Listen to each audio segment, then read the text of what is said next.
साड़ी देखिए मैडम, बिल्कुल नई डिजाइन की है, आजकल इसी का फैशन चल रहा है। अरे अब हमारी कोई उम्र है फैशन करने की? आप कोई सीधे साधे ढंग की अच्छी सी साड़ी दिखाइए। ठीक है, मैं दूसरी दिखाता हूँ। ये देखिए, बिल्कुल लेटेस्ट फैशन की है, ये देखिए। बोलो गायत्री, कैसी लगी? हाँ ये अच्छी है। तो ले लो ना। वैसे मुझे ये कोई खास पसंद नहीं आई। ऐसा करती हूँ, दूसरी दुकान में जाती हूँ, वहाँ की साड़ियाँ मुझे बहुत अच्छी लगी थी।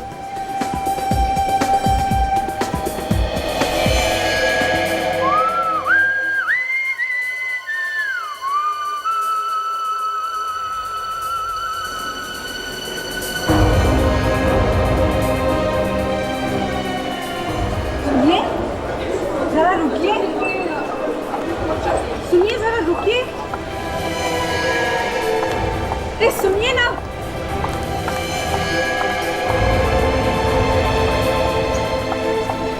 सुनिए सुनिए जरा, अरे रुकिए तो सही।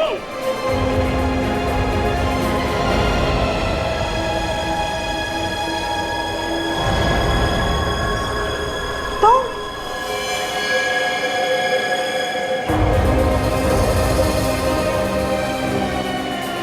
गायत्री, गायत्री,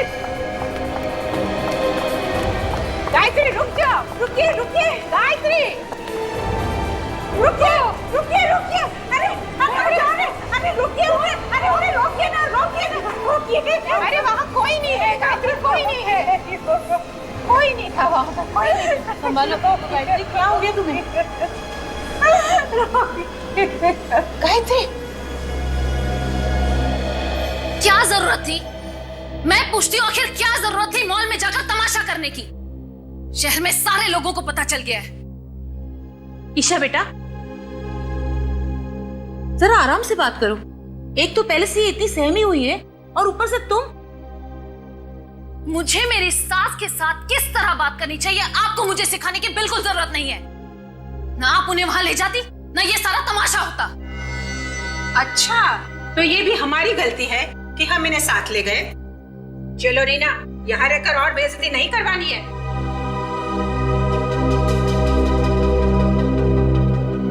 चलो माया, तुम भी चलो।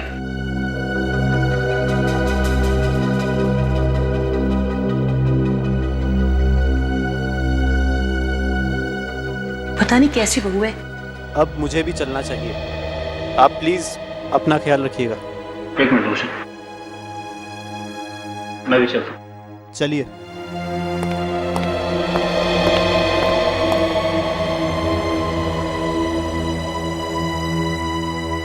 माँ, अब बताओ क्या हुआ था?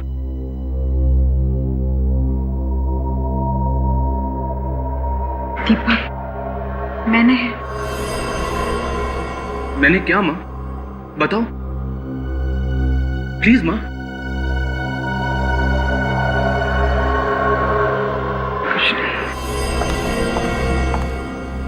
दीपक, मुझे लगता है इनका दिल अब इस घर से भर गया है। क्यों ना हम इन्हें वृद्धाश्रम भेज दे? कम से कम इनका टाइम पास तो हो जाएगा ना। भगवान के लिए मुझे अकेला छोड़ दो। माँ, माँ मेरी बात तो सुनो माँ। माँ, कर दिया ना माँ को नाराज? तुम क्यों हमेशा जहर उगलती रहती हो? क्यों? हर पति को अपनी पत्नी नागिन ही लगती है। अगर इतना ही शौक था अपनी माँ की गोद में बैठने का तो मुझसे शादी क्यों की? Isha, just shut up! चिल्लाओ मत। तुम्हारी माँ को इस घर से जाना नहीं है ना? ये घर गिरवी है, कभी भी नीलाम हो सकता है। क्या ये बात ये जानती नहीं है? तब क्या होगा? गोली की आवाज माँ के कमरे से।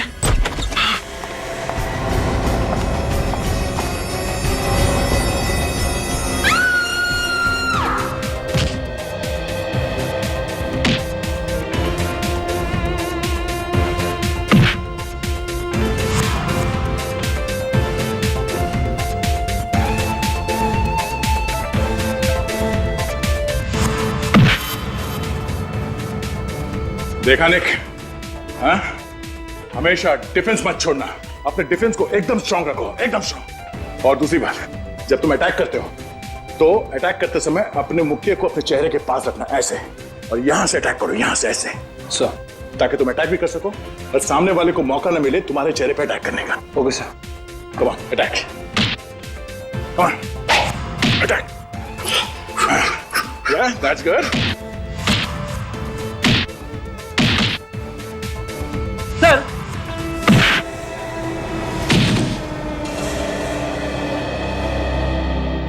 सॉरी सर, लगी तो नहीं? नहीं।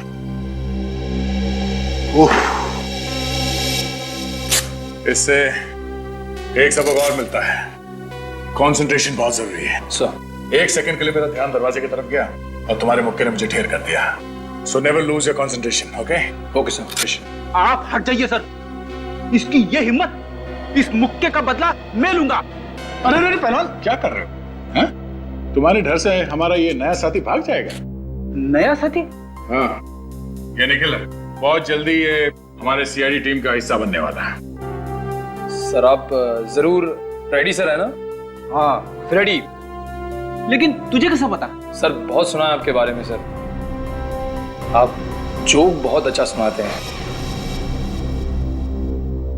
बेटे एक बार सीआईडी में आ जा, इतने जोक सुनाऊंगा कि हंसना भूल जाएगा।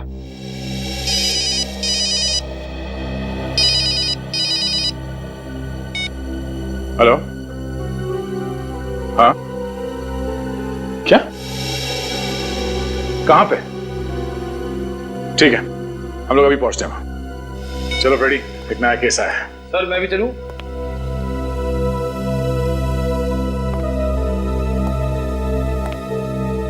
निक, अभी तुम्हें थोड़े प्रैक्टिस की जरूरत है। Sir. Siya. Okay sir, all the best sir. अब सीआईडी ऑफिसर बनने का मेरा सपना बहुत जल्द पूरा हो जाएगा। Yes yes.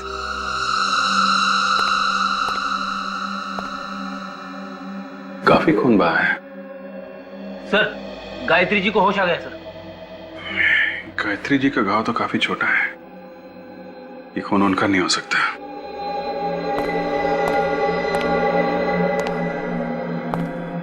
गायत्री जी, कमरे में खून पड़ा है, यहां और कोई भी नहीं है आपके अलावा, तो क्या हुआ क्या था यहाँ पे? देखिए घबराइए मत, हम लोग सीआईडी से हैं। गायत्री जी, इससे लगता है इन्हें बहुत बड़ा धक्का लगा है। काम करो, इनको दूसरे कमरे में ले जाओ, थोड़ा आराम करने दो। आई प्लीज।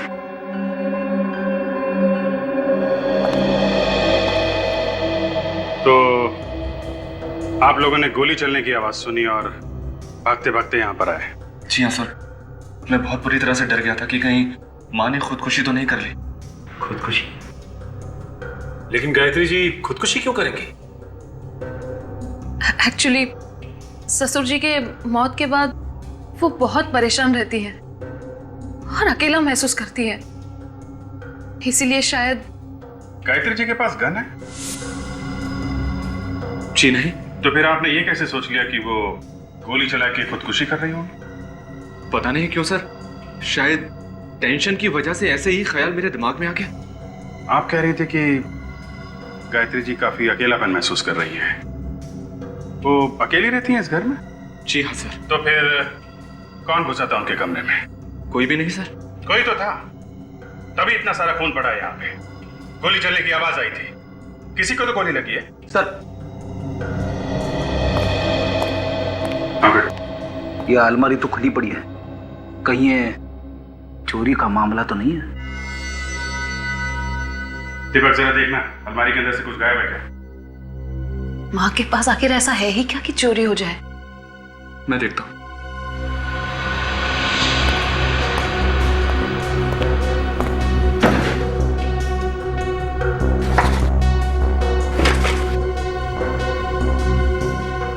सर ये कुछ पैसे, माँ का मंगलसूत्र और कपड़े वगैरह है बस। सर अगर ये चोरी का मामला है तो चोर ने ये पैसे और मंगलसूत्र यहाँ पे कैसे छोड़ दिए? ये तो पता करो, ये चोर भागा तो भागा कैसे?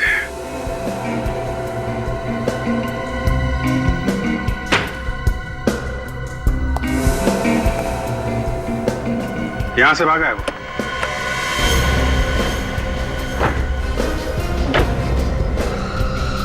My God.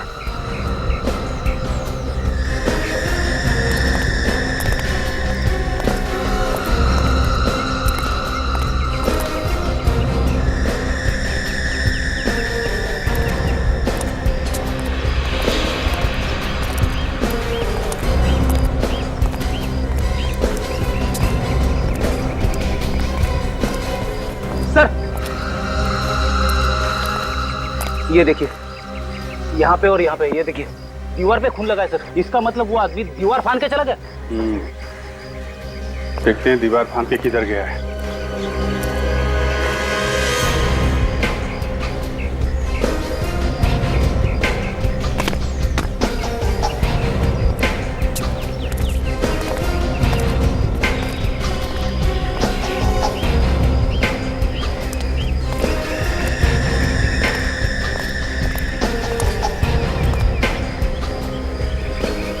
कार खड़ी?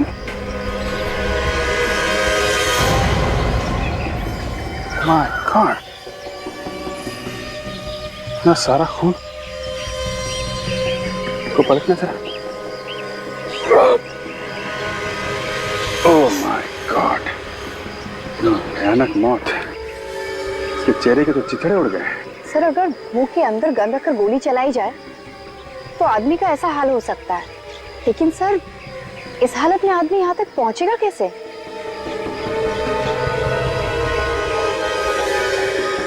एक मिनट। ये देखा, तू तो सीने पे भी गोली मारी। मेरा कार चेक करते हैं। सर, यहाँ पहुंचकर इसने गाड़ी में बैठकर भागने की कोशिश की होगी और तभी खूनी ने इस पर दूसरी गोली चला दी। घर पे भी गोली मारी गई इसी के ऊपर, सीने पे, और यहाँ तो इसका मुंह ही उड़ा दिया गया।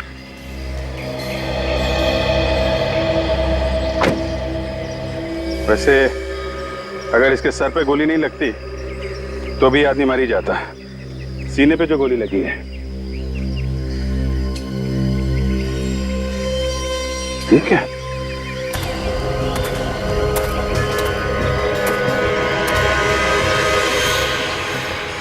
लो भाई, गन तो मिल गई। गन पाउडर की स्मेल है। इसका मतलब थोड़ी देर पहले ही फायर किया गया है। 3 गोलियां चली हैं और 3 गोलियां अभी भी रिवॉल्वर में है। सर, अगर एक गोली यानी सीने वाली गोली कमरे के अंदर चली तो गायत्री जी को अच्छे से मालूम होगा कि किसने किया है। ठीक है, तो गायत्री जी से ही पूछ लेते हैं किसकी लाश है ये और खूनी कौन है। गायत्री जी, कमरे में गोली चली है तो आपने चलाई होगी ना? कमरे में तो कोई और था नहीं। जी, गोली मैंने ही चलाई थी। आपने चलाई है? गुड। चलो, एक बात तो साफ हो गई। आपने पहले भी कभी गोली चलाई है? नहीं। तो फिर अभी कैसे चलाई हैं? और गन कहां से आई आपके हाथ? गन चोर के हाथ में थी। जैसे मैं कमरे में आई, मैंने देखा मेरी अलमारी में से एक आदमी कुछ चुरा रहा था। आपकी बहू तो कहती थी कि आपके पास कुछ भी नहीं है, एकदम कंगाल है आप। तो फिर ऐसा क्या था उस अलमारी में जो चोर चुराने आए? मैं उससे देखकर बहुत डर गई। वो मुड़ा और मैंने डर के मारे उसे धक्का दे दिया। वाह, डर के मारे आप चिल्लाई नहीं, डर के मारे आपने उसे धक्का दे दिया है? उसके हाथ में गन थी, वो गोली चलाने ही वाला था कि मैं उसकी तरफ झपटी। इस छीना झपटी में गोली चल गई और उसे लग गई। गोली लगी चोर को? लेकिन वो मरा नहीं। उसने मुड़ के मुझे भयानक आंखों से देखा। मैं डर गई और बेहोश हो गई। उसके बाद मुझे कुछ याद नहीं। आप बेहोश हो गई? तो ये चोट कैसे लगी आपको? जब मैं बेहोशी की हालत में गिर रही थी तब लग गई होगी। अच्छा, अब आपको ये तो याद होगा कि चोर को गोली कहाँ लगी थी? सीने पर। गायत्री जी, चोर के चेहरे के छितड़े उड़ गए, उसके चेहरे पे भी गोली चलाई गई है। नहीं ऑफिसर, गोली तो उसके सीने पर ही लगी थी। कमरे में और कौन था? कोई नहीं। झूठ, एकदम झूठ। कमरे में कोई और था जो चोर के पीछे पीछे भागा और उस आदमी ने चोर को एक और गोली मारी जिसकी वजह से उसकी मौत हो गई। अभिजीत, जो आदमी मरा है पता नहीं वो आदमी चोर था भी या नहीं, वो तो ये कह रही है कि वो चोर था। आपको मालूम है उसकी लाश आपके घर के बाहर पड़ी हुई मिली? मैं तो कमरे में बेहोश पड़ी थी, मुझे कैसे पता हो? क्या आपने उस आदमी को पहले कभी देखा था? कभी नहीं। अभिजीत, वो चोर नहीं था। चोर अपने साथ ज्यादातर गन मन नहीं रखते। अगर कोई बड़ा हाथ मारना हो तो शायद रख भी सकते हैं। ठीक कह रहे हो, लेकिन इतना बड़ा चोर होता तो इस मामूली घर में क्यों जाता है? सर, इस चोर के उंगलियों के निशान हमारे क्रिमिनल रिकॉर्ड्स में भी नहीं है। ये आदमी जिस गाड़ी में आया था वो जरूर चोरी की होगी। पता करो इस गाड़ी का मालिक कौन है। हाँ, सब गाड़ी ठीक टाइम पे पहुंच जाएगी सर, आप विश्वास रखिए सर। हाँ सर। अरे सीआईडी, आप लोग? हाँ, ये कार नंबर MS04BG55, ये आपकी कंपनी का कार है ना? हाँ सर, ये कल से गई है पर अभी तक वापस नहीं आई है और आएगी भी नहीं। अरे ये क्या बात कर रहे हैं सर आप? ये कार लेके कौन गया था ये बताइए। ये कुणाल नाम का आदमी ले गया। इस कुणाल ने कोई पहचान पत्र तो दिया होगा, कोई आईडी, राशन कार्ड या ड्राइविंग लाइसेंस वगैरह? हाँ सर, आप 1 मिनट रुकिए, मैं लेकर आता हूँ प्लीज। बात समझ में नहीं आ रही। इस कुणाल ने यहाँ से किराए पे गाड़ी ली, वो भी चोरी करने के लिए। सर ये राशन कार्ड दूर से पता चल रहा है राशन कार्ड नकली है। नकली है सर? हाँ। इसलिए अगर राशन कार्ड नकली है तो फिर इस पे लिखा हुआ एड्रेस भी नकली होगा। ये असली है या नकली अब तो उस एड्रेस पे जाने के बाद ही पता चलेगा। डॉक्टर साहब, आपको कोई गलतफहमी तो नहीं हो रही है? अभिजीत, मैं जो बात बताता हूँ बात पक्की होने के बाद बताता हूँ। हवा में तीर नहीं चला था बस।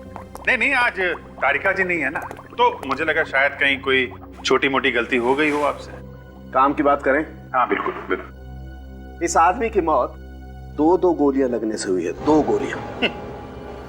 ये कौन सी बड़ी बात है? बड़ी बात यह है जनाब कि जो 2 गोलियां इस आदमी को लगी हैं वो 2 अलग अलग गन से चलाई गई हैं। दोनों गोलियां अलग अलग गन से चली है? जी हाँ, मैं बता रहा हूं। ये देखो, ये .22 कैलिबर की गन से चली हुई गोली है जो मुझे इस आदमी के सीने में से मिली है।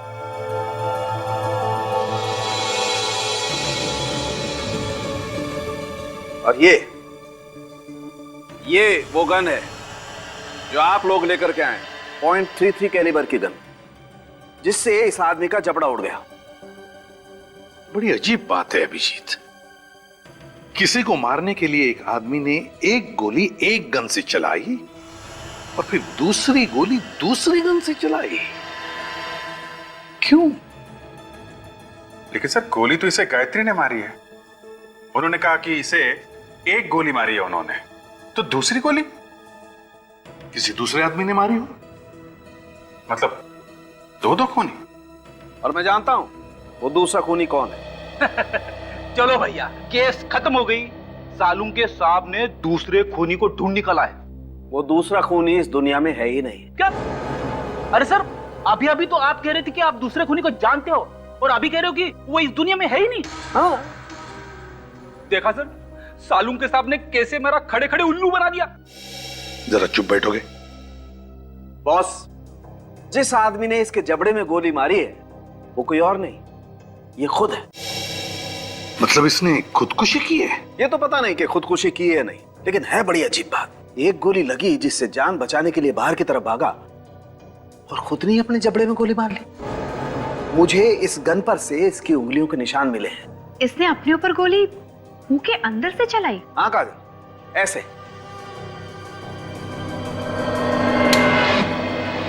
अभिजीत, वैसे तो ये आदमी मरने वाला ही था, तो फिर अपनी जान बचाने की कोशिश करने के बजाय इसने अपने आप पर ही क्यों गोली चला ली? सर, शायद उसे दर्द बर्दाश्त नहीं हुआ होगा।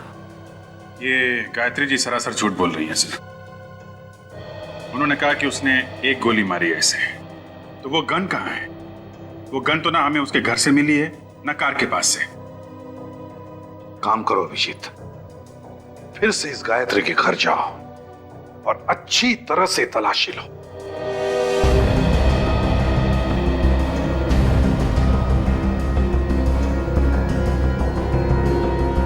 सासू माँ ने जब कबूल कर ही लिया है कि खून उन्हीं के हाथों से हुआ है, तो फिर सोचने की बात ही क्या है? हम उन्हें गिरफ्तार क्यों नहीं कर लेते? बार बार हमसे क्यों सवाल पूछे जा रहे हैं? जब खून हुआ तब आप सब लोग यहाँ पे थे। यहाँ पे क्या हुआ आप सबको मालूम है। असली खूनी का पकड़ा जाना बहुत जरूरी है, और जब तक वो नहीं मिल जाता तब तक। मतलब कि खून गायत्री जी ने नहीं किया? अगर खून गायत्री जी ने किया होता तो वो गन कहाँ है जिससे उन्होंने चोर के सीने पे गोली मारी है? वो अभी तक नहीं मिली है। ईशा, तुम तो हमें बता रही कि गायत्री जी के पास चुराने के लिए ऐसी कोई खास चीज नहीं है। हाँ, ये सच है कि उनके पास ऐसी कोई चीज नहीं है। फिर भी अभी तक पता नहीं चला कि चोर यहाँ पर चुराने क्या आया था। यही तो मुझे समझ में नहीं आ रहा सर, आखिर वो इस घर में आया क्यों था? सर, आप रेडी? ये देखिए सर।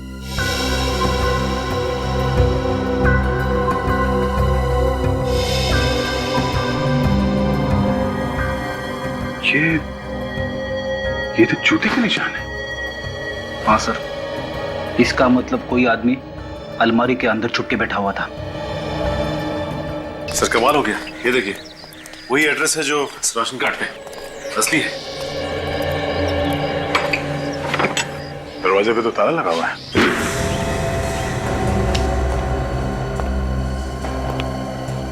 घर तो एकदम खाली है,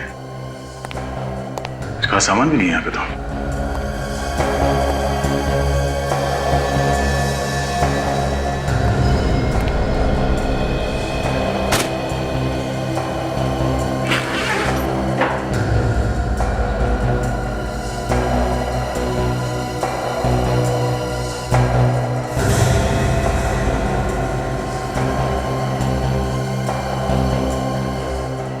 ताजा ताजा पासपोर्ट है, 3 दिन पहले बना है। पता नहीं असली है या नकली। चेक करना पड़ेगा सचिन। इस पे तो दुबई जाने का वीजा लगा हुआ है। मतलब ये दुबई भागने की पूरी तैयारी कर चुका था। शायद इसे पता चल गया था कोई इसके पीछे पड़ा हुआ है। लेकिन हो कौन सकता है? यही सोच रहा हूं कि भाग किसे रहा था। देखो इस घर में कुछ और है।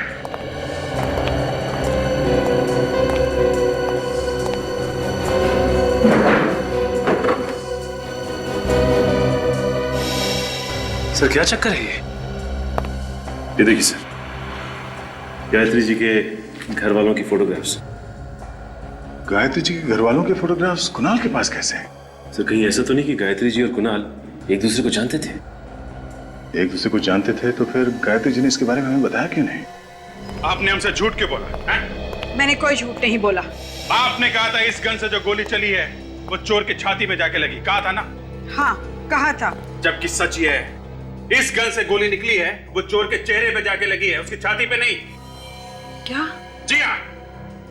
तो वो गन कहाँ है जिससे आपने गोली चलाई? कहाँ है वो गन? क्योंकि आपकी गन से अगर गोली चलती और चोर के चेहरे पे जाके लगती तो वहीं गिर जाता, भागता नहीं वहां से। ये गन हमें चोर के लाश के पास से मिली है, आपके घर से नहीं। तो वो गन कहाँ है जिससे आपने गोली चलाई? कहाँ है वो गन? मुझे नहीं मालूम। मैंने कहा ना, मैं बेहोश हो गई थी। झूठ बोल रही हैं आप किसी को बचाने की कोशिश कर रही हैं मैडम। अभी पता चल जाएगा। ये गन उठाइए, पकड़िए इसे और गोली चलाइए उधर। पकड़िए, पकड़िए, चलाइए गोली, चलाइए गोली, चलाइए।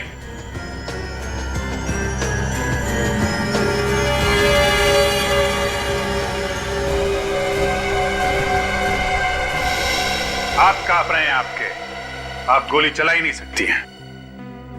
फिर उस दिन कैसे चल गई गोली? कह तो रही हूँ, गलती से चल गई थी। फिर देखिए गायत्री जी, सच क्या है वो बताइए आप। इस आदमी को पहचानती हैं? कुणाल नाम है इसका। ये वही आदमी है जो आपके घर में चोरी करने के लिए आया था। कौन है ये कुणाल? इसके घर में आपकी फैमिली के फोटोग्राफ कैसे? क्या करने आया था ये आपके घर? जवाब दीजिए। देखिए मैम, आपकी उम्र का लिहाज कर रहे हैं। वरना हमारे पास भी कई तरीके हैं मुंह खुलवाने के।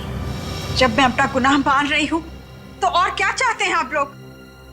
मुझे जेल क्यों नहीं भेज देते? भेज देंगे, जेल भी भेज देंगे। पहले ये पता चल जाए ये कुणाल आपकी अलमारी से क्या चुरा रहा था। चोर को चोरी करने के लिए अलमारी में घुसने की क्या जरूरत थी? वो तो बाहर से भी सामान निकाल सकता था। आपसे किसने कहा कि वो अलमारी के अंदर था? अलमारी के अंदर से हमें जूते के निशान मिले हैं। कुणाल का खूनी शायद अलमारी में छुप के बैठा था। किसके जूते का निशान है ये? कौन है वो आदमी?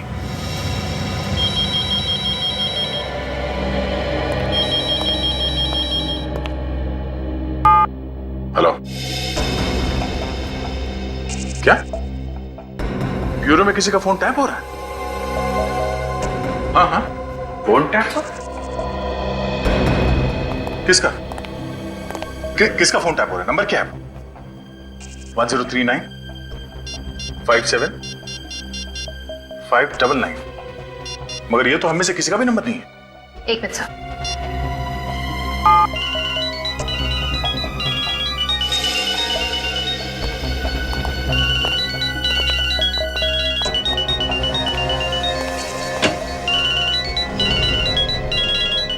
ओहो, गायत्री जी आप हैं? आपका फोन टैप हो रहा है? आपका मोबाइल फोन कौन टैप कर रहा है? मैं कैसे बता सकती हूँ? मैं तो खुद ही हैरान हूँ कि मेरा मोबाइल कौन टैप कर रहा है। वही तो, आखिर ऐसा कौन सा राज है जो आप फोन पे बताने वाली है? कोई राज नहीं है, पूरी सच्चाई आपके सामने है। सच्चाई क्या है बहुत जल्द पता लग जाएगा। सचिन, एक काम करो, पता करो किसका काम है, कौन कर रहा है ये फोन की टैपिंग।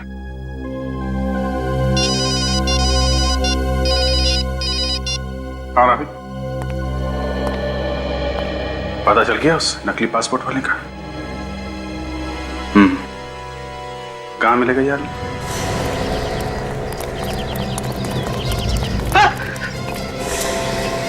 नकली पासपोर्ट क्यों बना? सर मैंने ये नकली पासपोर्ट का धंधा बहुत पहले बंद कर दिया सर। और जब से मैं जेल में सजा काट के आया हूँ, शरीफ इंसान बन गया हूँ। ये नकली पासपोर्ट क्यों बनाया? मैंने बताया ना साहब, मैं शरीफ इंसान बन गया हूँ। बहुत दर्द हो रहा सर। जितना पूछा जाए उसका जवाब दे, समझा? ये संगीत किसी और को सुनाना। बताता हूँ सर, बताता हूँ। नकली पासपोर्ट तूने बनाया? हाँ सर, ये पासपोर्ट मैंने ही बनाया था सर। किसके लिए बनाया तुमने? क्या नाम है उसका? कुणाल नाम है सर उसका। असली नाम बता। असली नाम तो याद नहीं आ रहा सर। याद नहीं आ रहा? जितनी बाकरी याददाश्त तुझे धोखा देगी, ऐसे तेरा सर टकराता रहेगा। भाग। उसका असली नाम मोहित है सर। मोहित? कहाँ रहता है ये मोहित? ये तो नहीं मालूम सर। नहीं मालूम? नहीं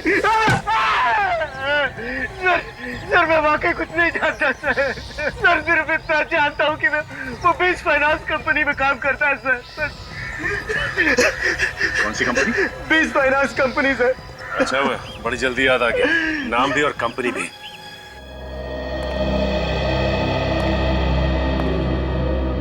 जी कहिए, मैं क्या मदद कर सकता हूँ आपकी? जी हम मोहित के बारे में कुछ जानने आए हैं। वो इसी कंपनी में काम करता था ना?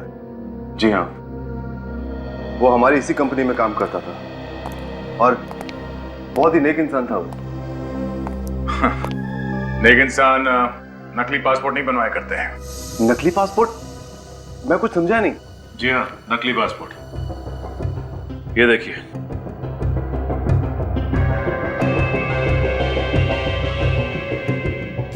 कुणाल? लेकिन ये तो मोहित है। जी हमें मालूम है ये मोहित है। मोहित ने ये नकली पासपोर्ट 3 दिन पहले बनवाया था। आपको कुछ अंदाजा है क्यों? आप ये क्या बात कर रहे हैं?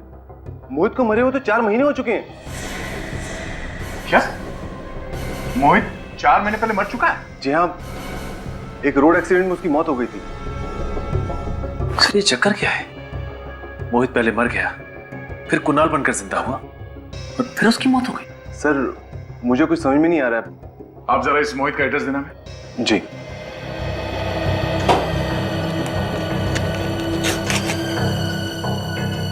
ये लीजिए। थैंक्स। ये मोहित का एड्रेस है? जी। Are you sure? जी हाँ, लेकिन आप इतना चौंक क्यों रहे हैं? My God.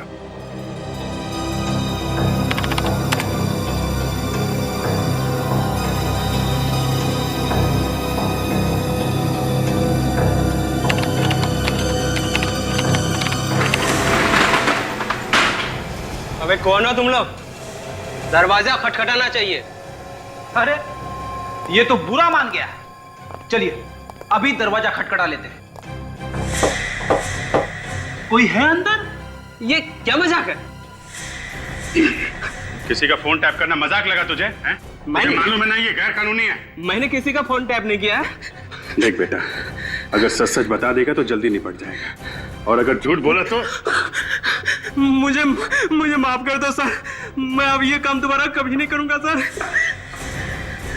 1039 57599 ये नंबर कब से टैप कर रहा है तू? 2 महीने से। किसके कहने पर किया ये सब? हाँ, मुझे उसका नाम पता नहीं, मैं तो ये सिर्फ पैसे के लिए करता हूँ। उसका नंबर क्या है? मुझे पता नहीं। उसको देखा तो होगा ना तूने? हाँ, श्यामला कलर का है, 5.5 फीट करीब होगा सर। और कुछ? और तो कुछ पता नहीं है सर। कुछ पता नहीं है? पता नहीं है सर। चल। हाँ डॉक्टर सारंग के। हाँ ठीक है, पहुंचते हैं हम लोग।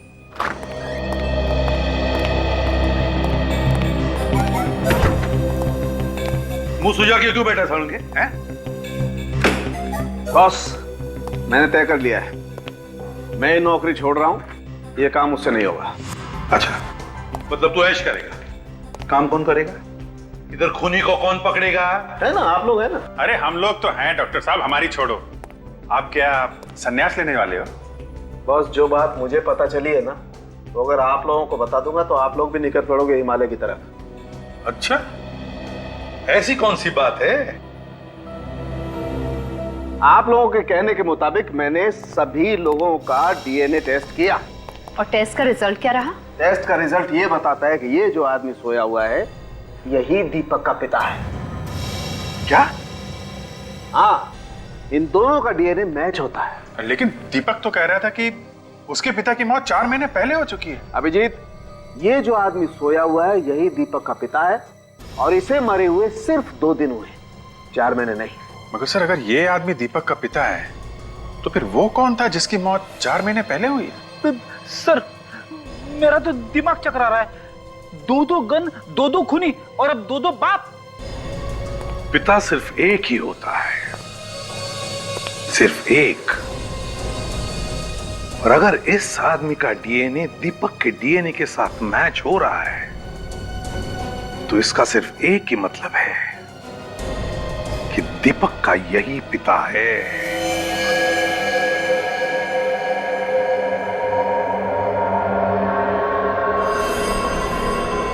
कमाल है गायत्री जी, इस फोटो को देख के आपकी बोलती क्यों बंद हो जाती है? हाँ जी, बड़ी अजीब बात है। चलिए हम आपकी कुछ मदद कर देते हैं, शायद आपको कुछ याद आ जाए। इस आदमी का असली नाम मोहित है।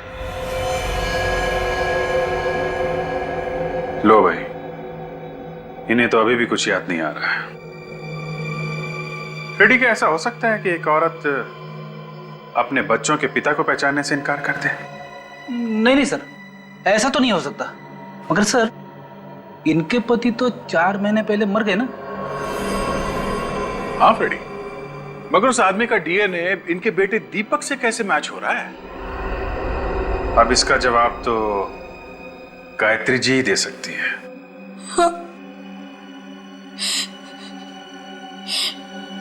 ये मेरे पति मोहित है। मगर दुनिया समझती है कि आपके पति 4 महीने पहले मर चुके हैं। मुझे भी यही लगता था, लेकिन उस दिन मॉल में। अरे रुकिए तो सही।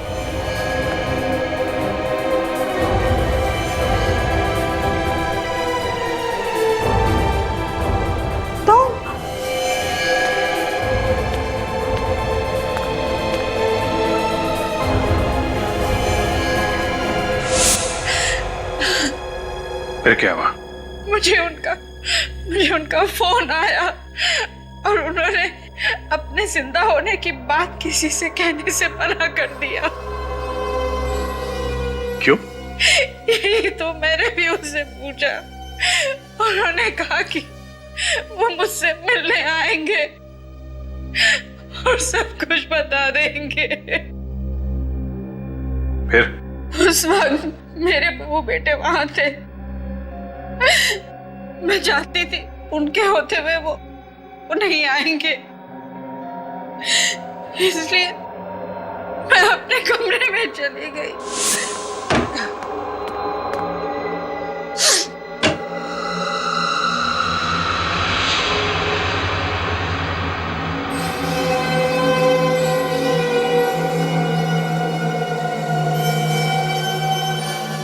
तुम जिंदा हो? हाँ गायत्री, मैं तुम्हें सब कुछ सच बतलाने ही वाला था।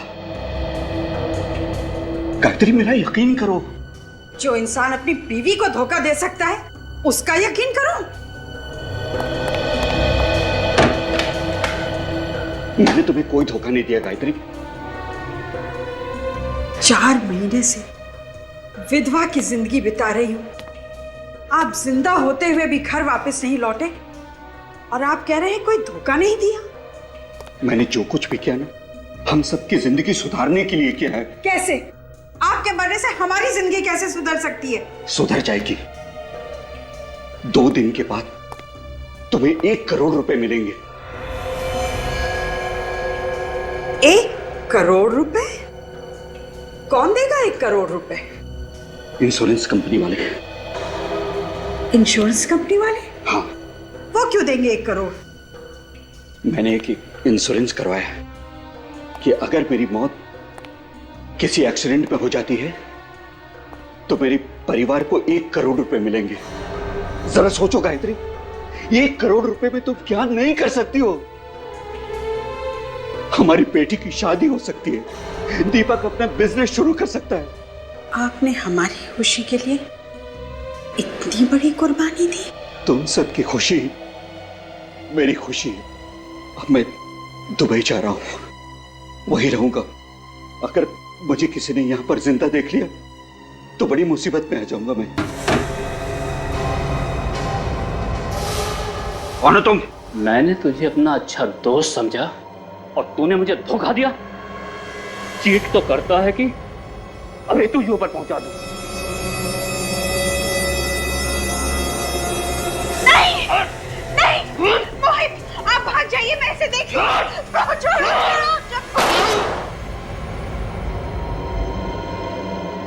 मोहित! तूने क्या किया? तेरे वजह से गोली चल गई।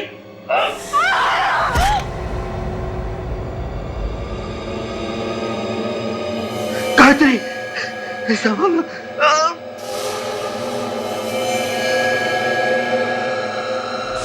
उसके बाद क्या हुआ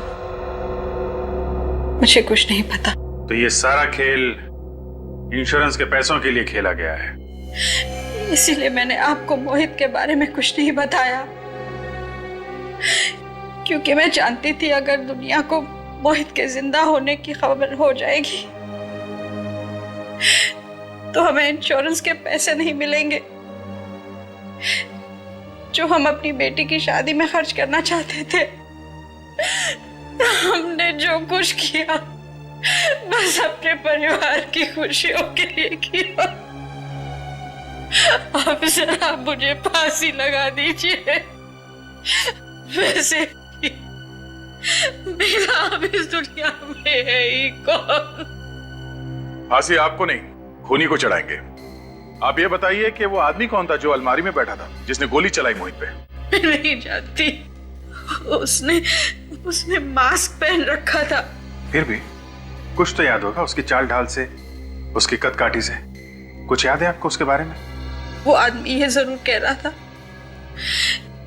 कि मोहित ने उन्हें धोखा दिया है, उनके साथ विश्वासघात हुआ है। तो फिर ऐसे किसी आदमी के बारे में बताइए जिसे मोहित ने धोखा दिया हो। मैं ऐसे किसी आदमी को नहीं जानती।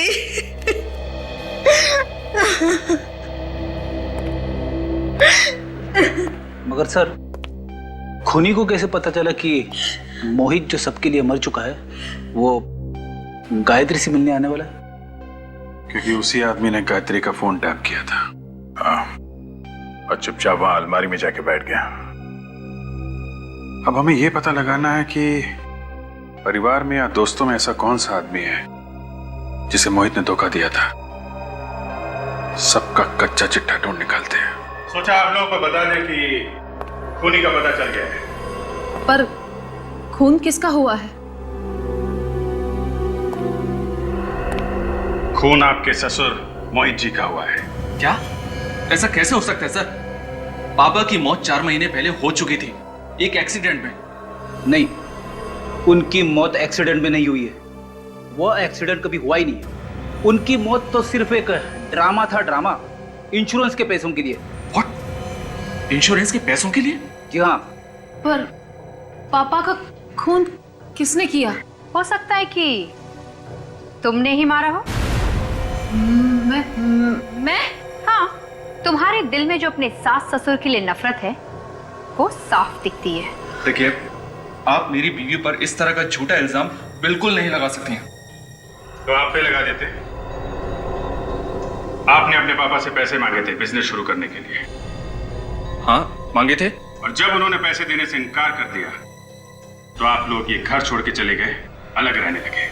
हाँ तो ठीक है ना सर, इसमें कौन सी बहुत बड़ी बात हो गई? झगड़े तो हर घर में होते रहते हैं, लेकिन इसका ये मतलब तो नहीं कि बेटा बाप का खून ही कर दे। हाँ, ये बात तो है। रोशन जी, आपको तो कभी यकीन हुआ नहीं ना कि मोहित जी की मौत हो चुकी है? क्योंकि उनकी लाश का पता ही नहीं चला, फिर कैसे यकीन होता? हाँ, ये बात तो है, ये बात तो है। जब तक लाश ना मिल जाए तब तक यकीन नहीं करना चाहिए। क्यों मन? जी बिल्कुल। तो फिर बिना लाश देखे आप मोहित के घर वालों को इंश्योरेंस का पैसा दिलवाने के लिए राजी कैसे हो गए? इंश्योरेंस? हाँ, आप तो उसी इंश्योरेंस कंपनी में काम करते हैं ना जहां से मोहित जी ने 1 करोड़ रुपए का इंश्योरेंस कराया था। देखिए, मोहित मेरा दोस्त था। मैंने सोचा परिवार की थोड़ी मदद हो जाएगी उसकी मौत के बाद। That's all. और जब आपको पता चला कि मोहित मरा नहीं है तो आपको बड़ा धक्का लगा कि आपके सबसे अच्छे दोस्त ने आपके साथ विश्वासघात क्यों किया। ये आप क्या कह रहे हैं? मैं बिल्कुल ठीक कह रहा हूं। ये धोखा आपसे बर्दाश्त नहीं हुआ। आप बदले की आग में जलने लगे और मौका पाते ही आपने मोहित का खून कर दिया। बोलिए, किया है कि नहीं? नहीं, बिल्कुल नहीं। भाभी जी, आप देखिए ना, आप कुछ बोलिए। ये क्या कह रहे हैं? उमंग जी, आपने कभी कार्ड्स का कोई गेम खेला है? कार्ड्स? आपका मतलब ताश? हाँ, ताश। ताश में एक पत्ता ऐसा होता है जिसे पपलू कहते हैं। ये पपलू पूरी बाजी पलट देता है। आज यहाँ हमारे पास भी एक ऐसा पपलू है जो आप सबके सामने सब कुछ उल्टा पुल्टा कर देगा। काजल, सर,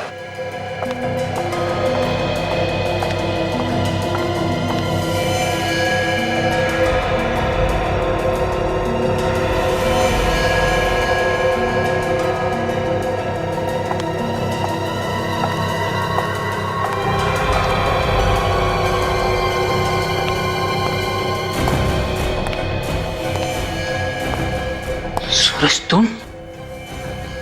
अरे वाह, बड़ी जल्दी पहचान लिया।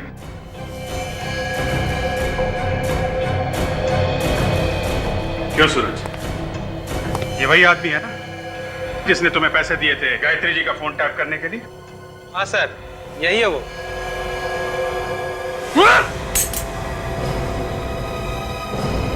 अरे अरे अरे उमंग जी, आप इतनी मेहनत क्यों कर रहे हैं?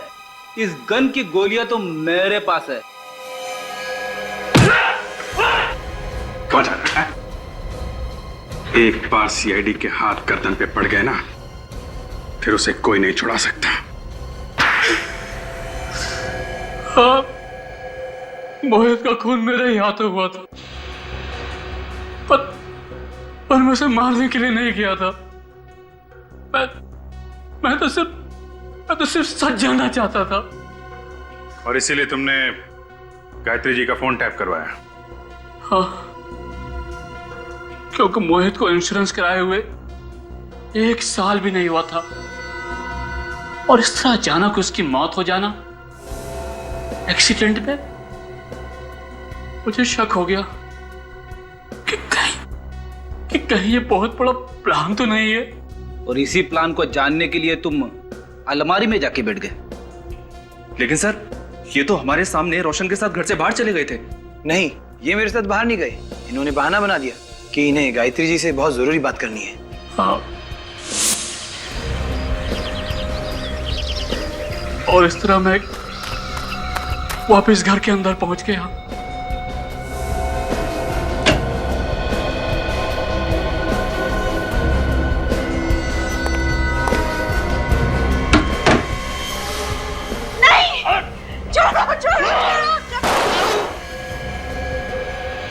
और इस तरह गलती से वो गोली मोहित के सीने में लग गई। और फिर तुमने बाहर जाकर उनके मुंह में गोली चला दी? नहीं, मैंने और कोई गोली नहीं चलाई थी। दूसरी गोली तो मोहित ने खुद चलाई थी। उसने अपनी गन मुंह में रख ली थी। तुम झूठ बोल रहे हो। पापा खुद को क्यों मारेंगे? हाँ, क्योंकि वो चाहते थे कि इंश्योरेंस का पैसा तुम लोगों को मिले, इसीलिए उन्होंने अपने मुंह के अंदर गन रख के गोली चलाई ताकि पूरा चेहरा खराब हो जाए और लाश पहचान में ना आ सके। क्या उन्होंने हमारी खुशियों के लिए अपनी जान दे दी? हाँ, तुम लोग अपने माँ बाप को चाहे कितना भी गलत समझो, लेकिन वक्त आने पर वो लोग तुम्हारी खुशी के लिए अपनी जान तक दे सकते हैं। आज तक मैंने कभी आपसे ठीक से बात नहीं की। मुझे माफ कर दीजिए। बेटा, तुम्हारे मुंह से मां शब्द सुनकर बहुत खुशी हुई। अब से मुझसे हमेशा ऐसे ही बात करना। प्लीज मुझे छोड़ दीजिए। पहली गोली मुझसे गलती से चली थी, दूसरी गोली मोहित ने खुद चलाई थी। मैंने जानबूझकर मोहित का खून नहीं किया था। मुझे माफ कर दीजिए, मुझे माफ कर दीजिए। तुम्हारा इंसाफ तो अब अदालत ही करेगी। For more updates, subscribe to our channel, click the show links and enjoy watching the videos.